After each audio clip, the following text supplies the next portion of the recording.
This episode of the ZuLoo Poodcast is sponsored by ZuLoo Inc., a benefit corporation dedicated to the goal of universal access to toilets, hygiene, clean water and sanitation through the power of social enterprise. Learn more at ZuLoo.com.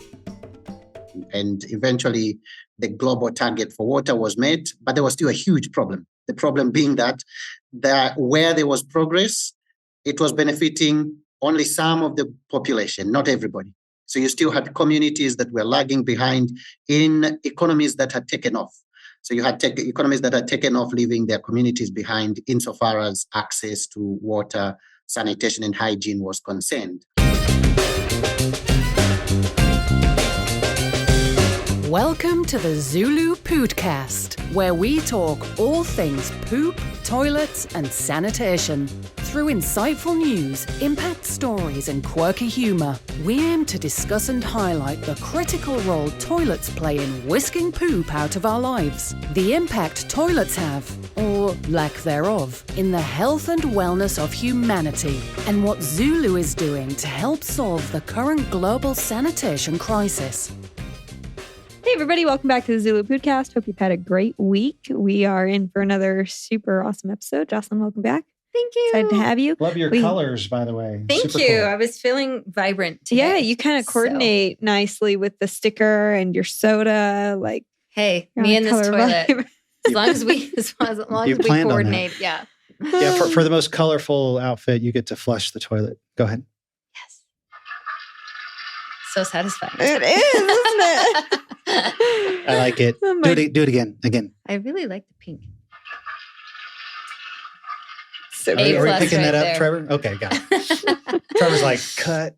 Stop doing that. Yeah, my daughter has a cute little pink one she got for Christmas last year from Santa Claus. I didn't see like ZuLoo full-on Santa toilets Claus. when we were in this phase. It was just the little like buckets with kind of a seat, but this is adorable. Yeah, it sort of teaches them like this is what a toilet is here in the United States, how to use it. She does. She loves to flush it. That's adorable. Yeah, she'll actually take the little thing.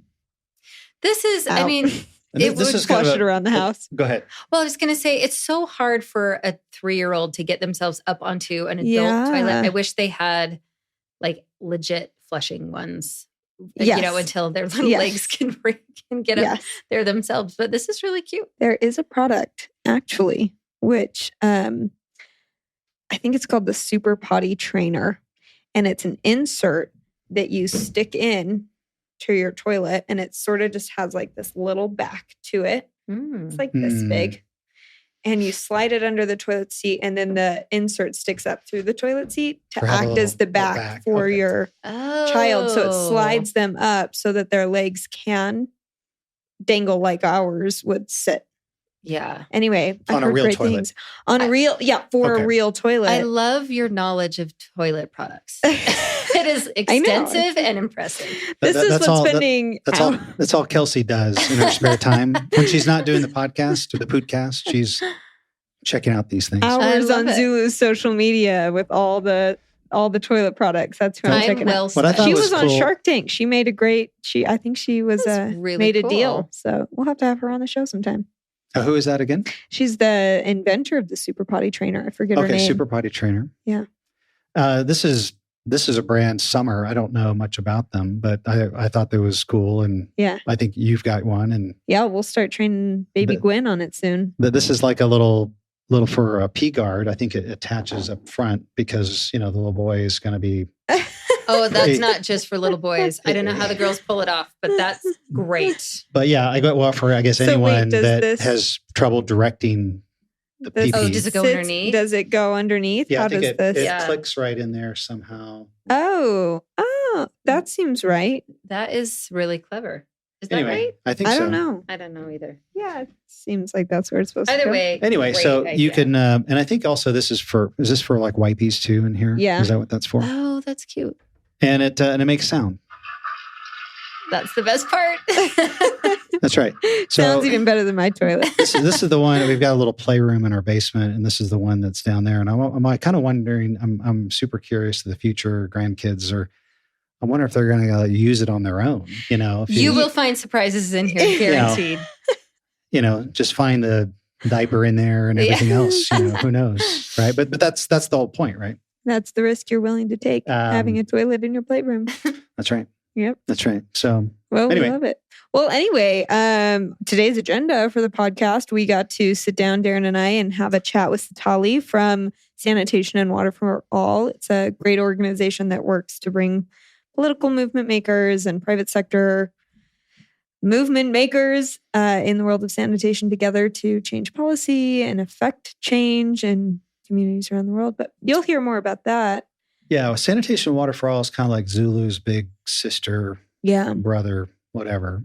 They're global players. I think there was like 80 different countries are member or partners with them. They have real connections with policymakers at a lot of different levels, and a lot of former United Nations folks in there, and super great. So we're really honored to have Sitali on the Poodcast, and we'll hear from him later. But before that, do you have any poo news? What's in the poo news? Oh man, there was so much poo news. It was I'm always surprised every week how much poo news there is. I know. I'm like, what news outlets are you guys checking out? I was having trouble selecting which one do we talk about, because we don't want to go on for hours and hours. We could do a daily show. We could do a daily newscast. We could do 5-minute poo news.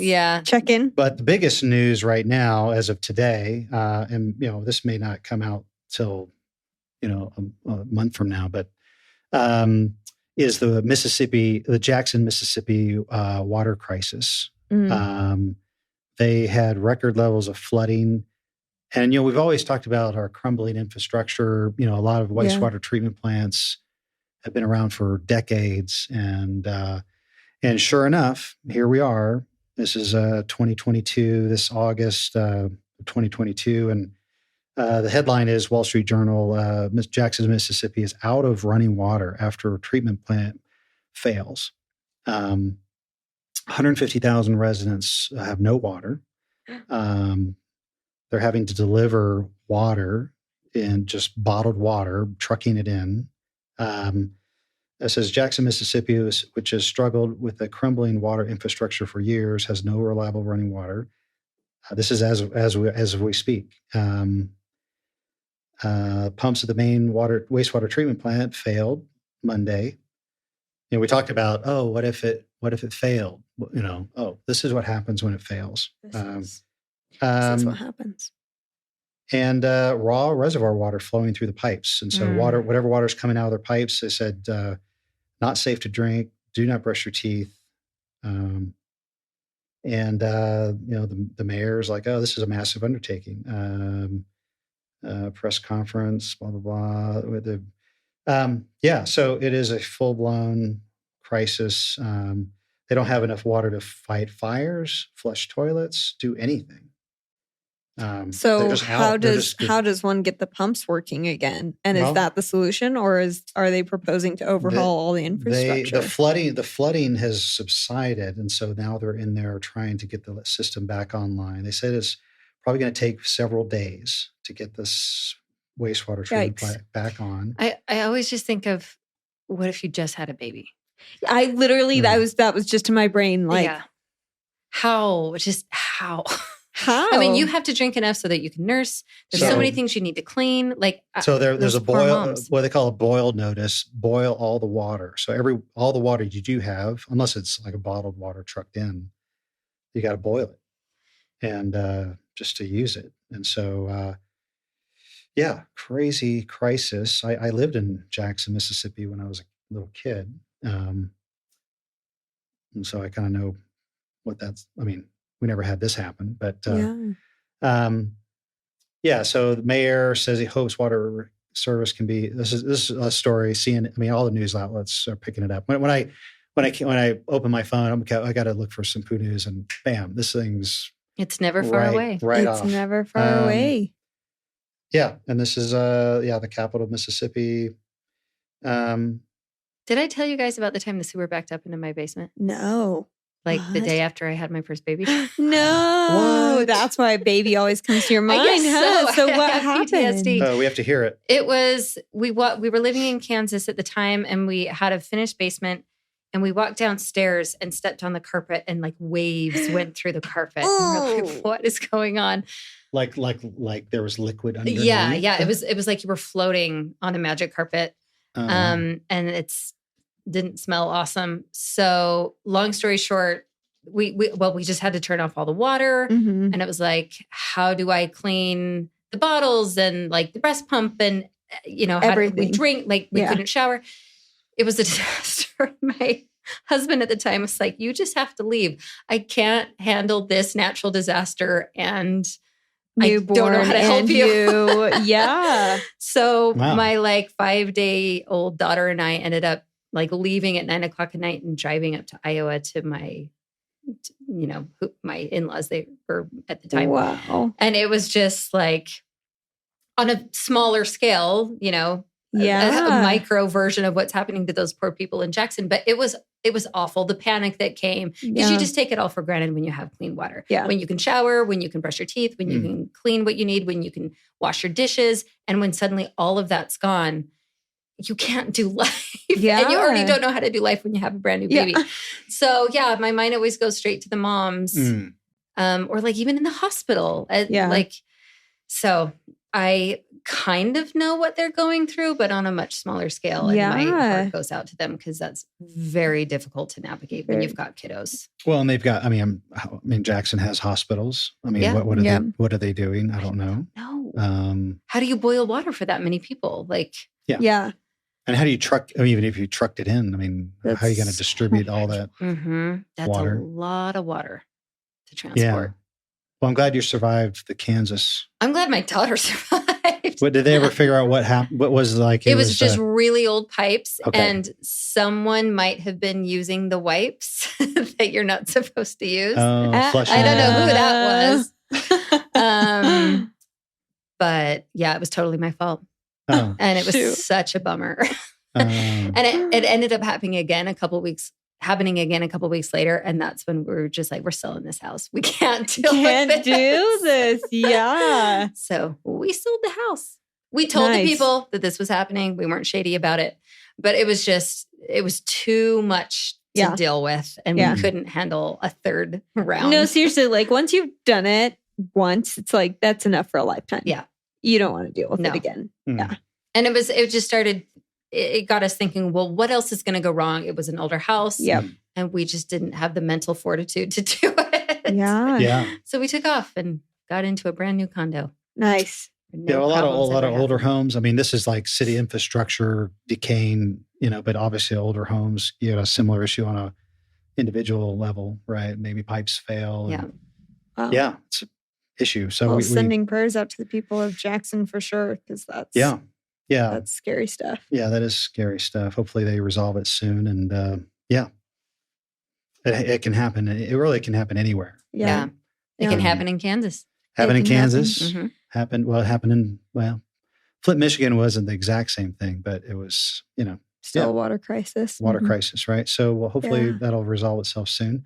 On a maybe a lighter note, although this is still, kind of a statistic, interesting statistic, and that's why I brought this example, because we're talking about potty training, right? And you guys, you've done it.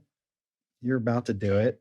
About to do it. I've done it in a theoretical kind of way. Like where you watched your wife do it? Yes, I'm telling you, this is how it should be. I actually was pretty involved. Because I'm kind of a toilet geek, But anyway, says this article, the Brussels Times. This is a from Brussels. It says 1 in 5. It says the headline is increasing number of toddlers not potty trained at the start of the school year. 1 in 5 preschoolers between the age of 2.5 and 4 are not toilet trained at the start of the school year, to the great dismay of nursery teachers. So, yes, usually you're potty trained by what? 3. 3? You should be pretty much there. Yeah. So these are like 4-year-olds, I guess, not potty trained. Are they giving an explanation for that? They said 17% increase than 10 years ago. Wow. So it's maybe a trend where, parents aren't starting early enough with the toilet training process. And I would have thought it would be the opposite with COVID. Like everyone was home and it's like, great, let's knock this out. Because you didn't have to worry about going out in public and having an accident. Seems like it would have encouraged people to do it sooner. I feel like maybe not. Hear a lot in parenting circles and posts and things like that to just do it when your child shows signs of readiness. And maybe parents just aren't catching those signs. You know, when your child shows some interest in the toilet, that's the time to take hold of that interest for them and teach them and coach them through that. But if you miss that, because it can be subtle, you know, it's easy to miss when somebody's like, oh, I'm curious about this thing. And you just take it as like annoying. Get out of the bathroom. Right. I don't want you in here. You can't share the seat with me. Well, this is why you give them their own. I was going to say, maybe they need to own. be supplied with more of these adorable little toilets. Yes. Yeah.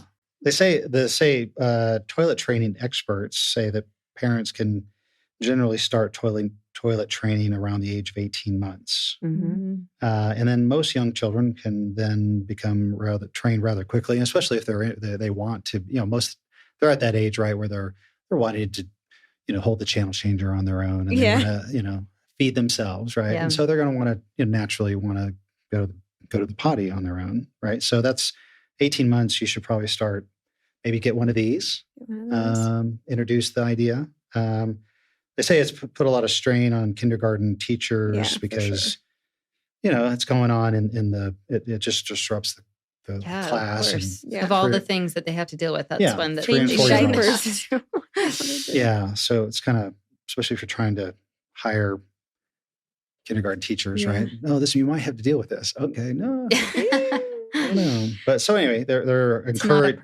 The teachers are encouraging parents to take a little more responsibility and make sure they're trained before they go. Or before they go to start school. Right. So makes sense. I have a friend that's behavioral psychologist, and she just recently told me that she started to potty train her 15-month-old. Yeah. Which is just, I was like, it's hard to imagine. Shocked at that because my 15-month-old had just started to like feel more comfortable walking. But she just was like, yep, every morning that's part of our routine. I get her out of her crib. I set her on the potty. She doesn't get off the toilet until she's done something. And then we just do a lot of positive reinforcement. Good job. So great. Here's the treat, whatever, And she's like, she loves it. She's like taking so much interest in it. And anyway, it just who doesn't love to flush the toilet? That's positive reinforcement right there. I know. That was brilliant. I mean, one thing to make a toilet like this, but then to add the little flush. It's like Pavlov's dogs. I know.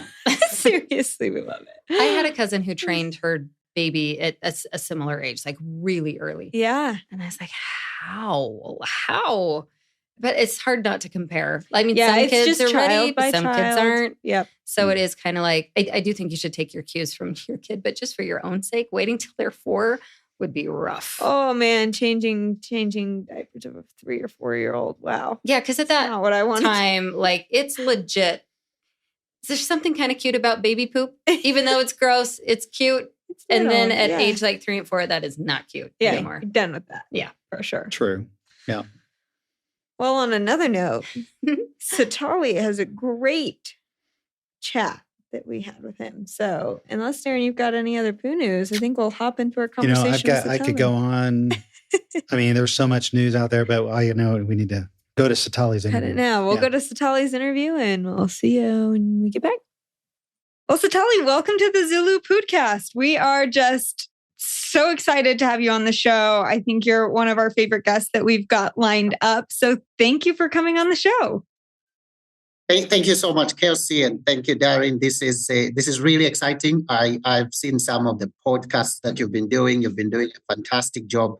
So really happy to contribute to the conversations that you've been having, and greetings to your guests. Oh, thank you. I'm wondering if you would start out by telling our audience a little bit more about the work that you do at Sanitation for All and just who Sanitation for All is. Great. So Sanitation and Water for All is a partnership that came into being about 12 years ago. So in 2009, around that time, partners in the water and sanitation sector realized a number of things. One, that we were off track the Millennium Development Goals. These were the global goals that were really crucial in pushing for development for water, sanitation, and other development targets. But we went off track on the goals for water and sanitation, but much more on the target for sanitation. And eventually, the global target for water was met, but there was still a huge problem. The problem being that where there was progress, it was benefiting only some of the population, not everybody. So you still had communities that were lagging behind in economies that had taken off. So you had economies that had taken off, leaving their communities behind insofar as access to water, sanitation, and hygiene was concerned. The second realization was that the money which was available was also going to only a small portion of what was required. And in some instances, that money was also targeting big water projects, not ending up with water in your tap at home, or at least a water source that's close to where you live. And in many cases, ending up with still with people without the sanitation services that they required. Now, to answer that problem, you actually just didn't need the money. You also needed the political will to do the right thing. You also needed the data, the right information to know where the people who don't have the services, what kind of services would work well for them, how can these services be delivered in an efficient and acceptable manner. So the data was part of a big challenge. And in addition to the money and the data, you also needed the politicians to take the right actions. So Sanitation and Water for All was born in this environment where the data showed that there were huge gaps in terms of inequalities, but also just in terms of overall water and sanitation progress, and that we needed the politicians to make the right action, and therefore we needed to have a platform that brought the political leaders together. So some of the prominent ways in which Sanitation and Water for All is known is for its work in mobilizing ministers. And since 2010, we've been bringing together ministers of finance so that they could discuss the financing needs for water and sanitation and what will be done about it, and also discuss with their counterparts in the water sector what could be done inside the water and sanitation sector to improve efficiency, to improve service delivery, and to actually plan for what is required as populations grow. So we've been doing these meetings for ministers of finance for a while, but bringing politicians together does not solve the problem. It's not a silver bullet. So you actually do need to look at what's happening at country level, within the planning cycle, within the policy setup, looking at institutions and how they're set up. So Sanitation and Water for All looks at this whole spectrum of what is required in terms of political leadership, and also what you need in terms of policies, plans, institutions, financing, and how to get that financing to actually end up with toilets, latrines, and taps and soap, but much more than that, with a functional system and processes that are adapted to our challenges now as we face climate, increasing populations, the youth bulge, and several other issues that are on our table. Thank you. Wow. I have to admit, that is so much more than I did my research on. So I'm so grateful that you gave us that spiel.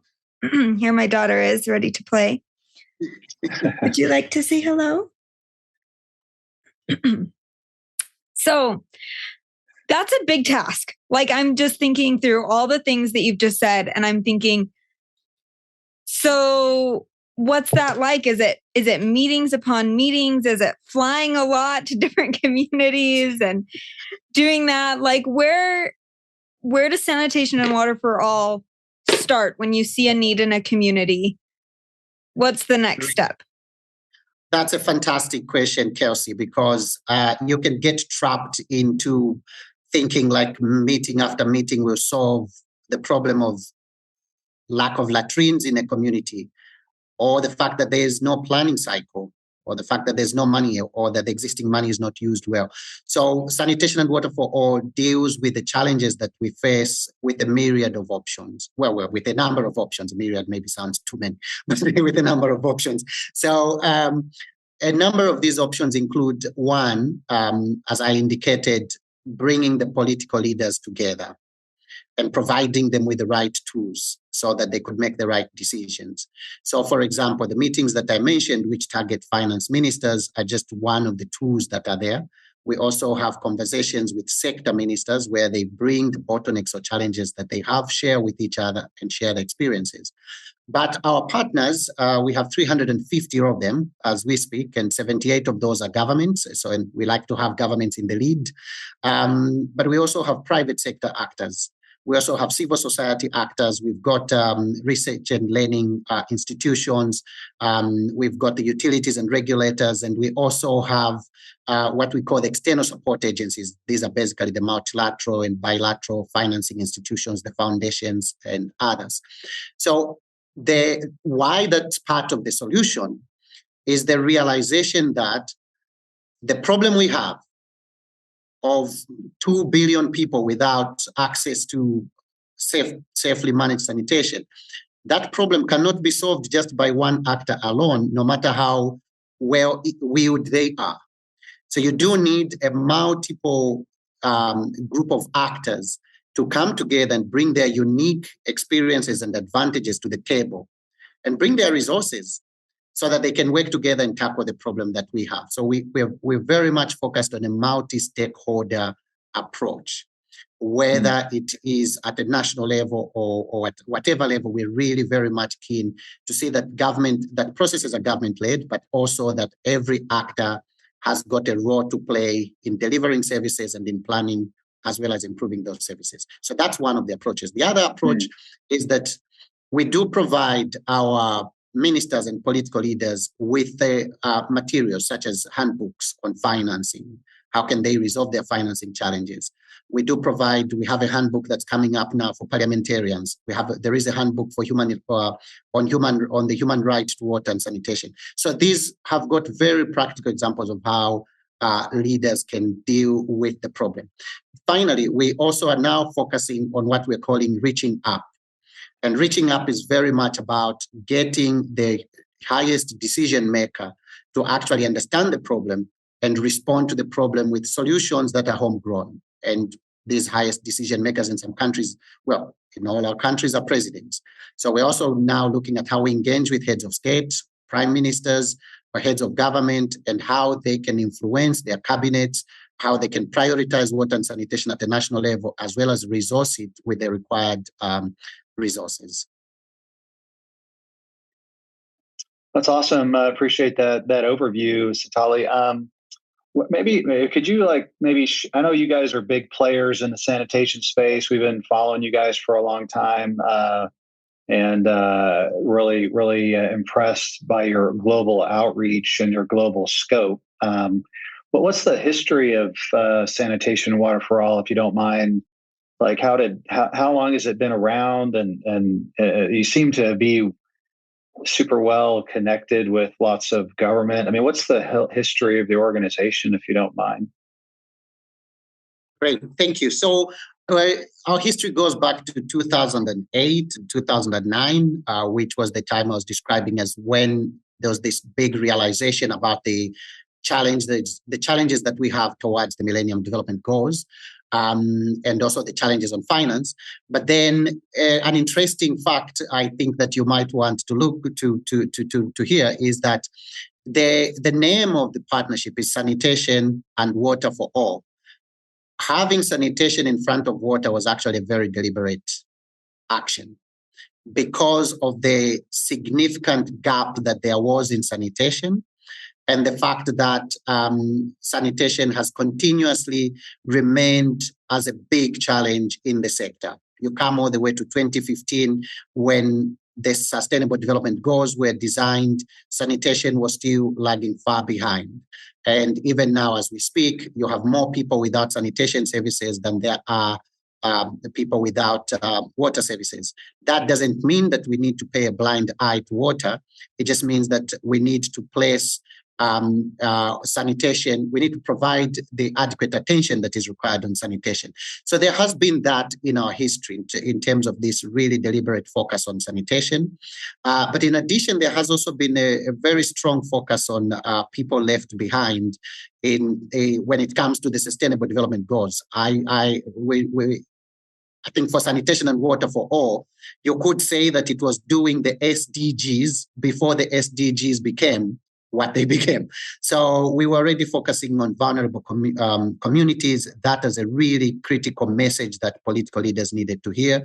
We were looking at inequalities, so which communities, even in urban settings, actually don't have the services, even if they may live very close to centers of wealth and power.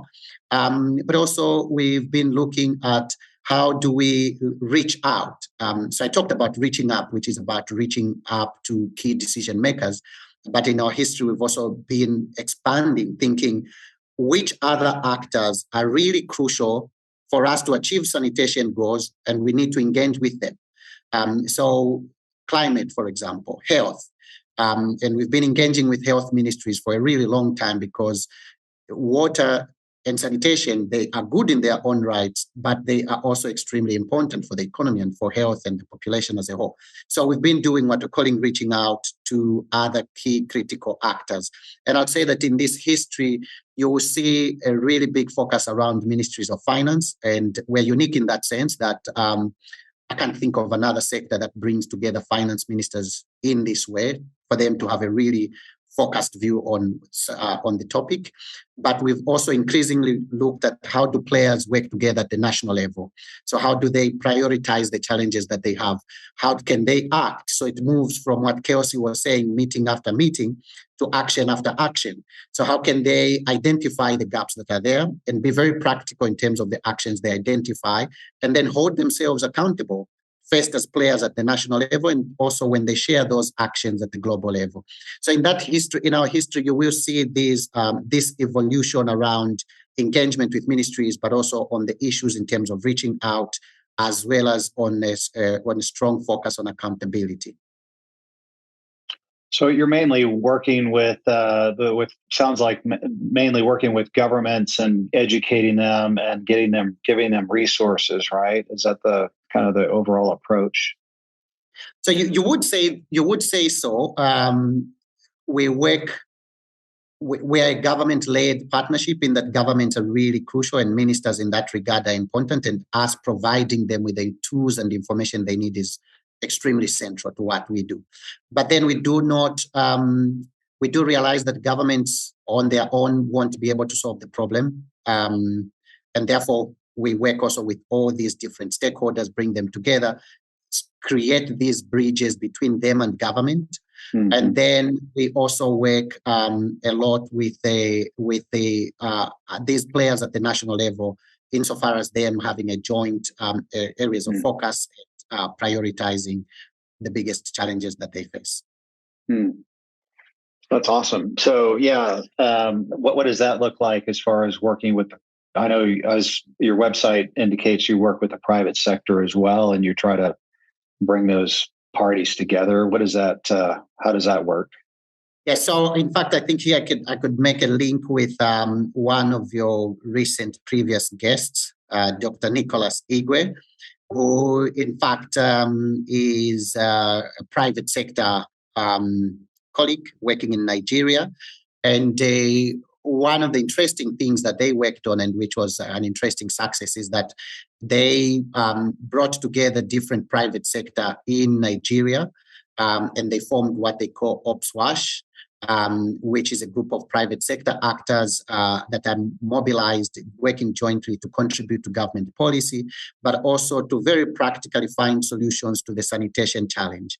The government has got the target, I think it's by 2025, when they want to make sure that they've eliminated open defecation. And the private sector in Nigeria has said, what can we do? How can we contribute to that? So that is a very practical way of how Sanitation and Water for All aims to bring concerted action from a group of actors so that they could address that challenge. In some countries, private sector has been invited to join the national multi-stakeholder platforms so that they can contribute to the policy, contribute to resource mobilization, but also contribute to understanding and sharing solutions about the problem. We also have private sector that are contributing in our Objective 3 area, which is about financing and strengthening the governance of the sector. And in there, they're looking into what are the innovative ways to finance the sector, to provide resources for the sector. So there are many, many ways of how the private sector could contribute to the vision, mission, and objective of the Sanitation and Water for All. Yeah, you mentioned Stockholm Water Week. I guess that's going on right now. Is that something you were? I think you mentioned you were headed to. Yes. The next day or Stockholm so? Water Week started. Yes, it started 2 days ago with virtual sessions, and then on Sunday they're starting the on-site sessions. Now, Sanitation and Water for All has been a regular participant in the Stockholm Water Week, and in this coming one, we are actually also participating with a number of sessions that we are either contributing to or sessions that we have also designed so that we could put forward the new information that is there, but also bring different types of stakeholders together. So for this particular one that's taking place starting next week, we have, for example, a session that will also share some of our recent research on how do we do the messaging in the water and sanitation sector. How can the water and sanitation sector effectively reach out to players who are crucial to our success, but players that may not be very well conversant with the type of work that we do.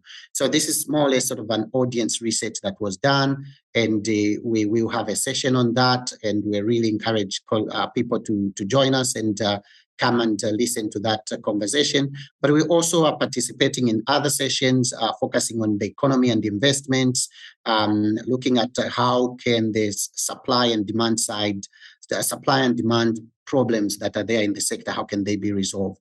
There've also been sessions around citizen participation and how citizen participation, how that is working in key decision-making processes. So there are a number of sessions that we're contributing to, and we've always looked at the Stockholm World Water Week as a really crucial component of how the sector comes together, learns together, and thinks together about how we address the problems that we have.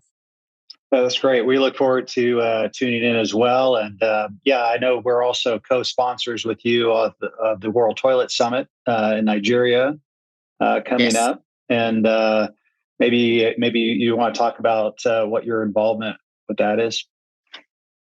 Yes, so the World Toilet Summit coming up in Nigeria is also another milestone, a huge milestone. Its explicit focus on sanitation really puts the laser focus on one of the biggest challenges that the globe is facing today. And this sanitation problem is more or less a pandemic before the pandemic. We've had huge numbers of people that do not have access, and it doesn't matter whether they live in developed countries or in least developed countries. You will find pockets of people that do not have adequate access to a safely managed sanitation system. So we're glad that this World Toilet Summit brings that laser focus to this problem. In Nigeria, the government of Nigeria is one that has worked very closely with Sanitation and Water for All, both from the Ministry of Water Resources as well as the Ministry of Finance. And we just had the Ministry of Health, Ministry of Environment as well as the Ministry of Water join us at the last meeting that we had in Jakarta. So we're hoping to bring some of these outcomes from the sector ministers meeting that we had in Jakarta, which looked at the triple crisis, the health crisis, the climate crisis, and how that also impacts the economic challenges that we have. Now, sanitation remains a key component in all these problems that we see. So we're hoping to bring some of the outcomes from these conversations. We're hoping to still raise the attention of ministers to this big problem, and also for countries to find tangible solutions, and also to ensure that they have the plans and develop the resources that are required to that. We have, as I indicated earlier on, what we call a mutual accountability mechanism. This is a mechanism that partners use to identify their own commitments. So we're looking closely into the commitments on sanitation and how those can also contribute to the discussions in Nigeria. And much more importantly, how can key players such as the private sector really bring their experience into resolving the sanitation problem and also offer solutions for the long term. So we're excited about this upcoming World Toilet Summit. That's great. Yeah, we look forward to seeing you there. Now we will have some colleagues there, and we look forward to collaborating. Yeah. What would you? I mean, our audience is kind of a wide audience interested in toilets and sanitation. What message would you have for them? What would you want them to know about sanitation and water for all? So, well, I thank you for that. Like I said earlier on, this is a problem for all of us. So wherever colleagues and partners and friends are listening from, we would encourage them, first of all, to see if their government is a partner of sanitation and water for all. And if their government is a partner of sanitation and water for all, they are very much welcome to join the national platform so that they can contribute to the discussion there and bring their unique contributions to that discussion. They could table commitments of what they will do in the countries where they are present. And they could also ensure that they are asking for accountability from the different stakeholders. We're also happy that you give us this platform so people can just know about what Sanitation and Water for All does. So we'd be happy they share this message. As I indicated, we are looking into reaching up and reaching out. So where they are able to reach out to different audiences, we do have messages that they could share and also actions that they could take. We will be launching a new campaign called Justice Begins Here. So that's something that people can look out for. It's a campaign that will mobilize political leaders and young people into pushing for action, particularly on sanitation. So this Justice Begins Here campaign would be one really good way for different stakeholders, whether you're an individual or you're an organization, for them to contribute and engage. That's great. Well, we'll definitely share this episode and put links to Sanitation Water for All and everything you're doing. And we appreciate being side by side with you, and you're in the common mission. Hey, thank you so much, Darren. Thank you, Kelsey, and wishing you guys all the best. It's a fantastic podcast, and looking forward to more episodes as they come. Thank you. Thank you, Sitali. Thanks for being on the show, and we'll be in touch. See you in November. Thank you. See you, and have a good afternoon. Thank you. Bye-bye. Thank you. Bye. Okay, Sitali. He's so cool. Yeah, super cool guy. Yeah.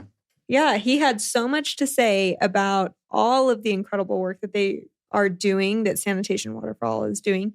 What was super impressive to me is just like the sheer amount of like data collection and then analyzing that they do. And then they like put that into these fancy reports and go and like have to prospect government officials and ministers and things like that to present the information to, in the hopes that they can change some sort of policy or process to get clean water and safe sanitation out to these communities, out to these different countries. Yeah, it does seem like no easy task. That they're working at this 30,000 foot level, trying to, I mean, ZuLoo, oftentimes we work at the, the ground level, grassroots, right? We're out there digging the holes and, meeting, interacting with the families. It seems like, and I think it takes a combination, right? I see them as a great partner. I mean, it seems like they've got all these doors that open. If you're trying to work in any kind of, I think they said 80 to 100 countries are on their membership rolls or something like that. Yeah. that they interact with on a daily basis. And so, I think he was heading off to Stockholm, the World Water Week. Which, I guess we missed because we've been podcasting like crazy. But I think we are going to see him at the World Toilet Summit. Yes. So we'll look forward to catching up with him there. But Sitali, super awesome guy. Yes. And if you have any ideas that, might contribute to the work that they can do in terms of changing policy, like ZuLoo encourages you to look into your own local policy in regards to sanitation, water treatment, waste management, all of that. It's important to know how that's being done in your region and to see if there are improvements that can be made. Well, especially, we were talking about Jackson, Mississippi. Just talking about Jackson. Flint, Michigan. I mean, you can name a number of cities. Was it Edinburgh, Scotland back in had a big issue, same kind of issue, right? Yep. And, if those kind of, whoever's, most all wastewater treatment plants, they're all government owned, and they're run by a city government. And, if they aren't if you aren't investing into that infrastructure, then the same kind of thing could happen, right? Could happen in your community. Yep. Just as easy as it's going on in Jackson. So, it's an important public policy issue to keep on the forefront. This is your sign to be involved in local. Don't wait till it's too late. Don't wait until it's too late. That's right. Whoever the pro toilet candidate is, vote. Vote for them. That's right. For them. We should come up with a ZuLoo, ZuLoo top, toilet candidate list.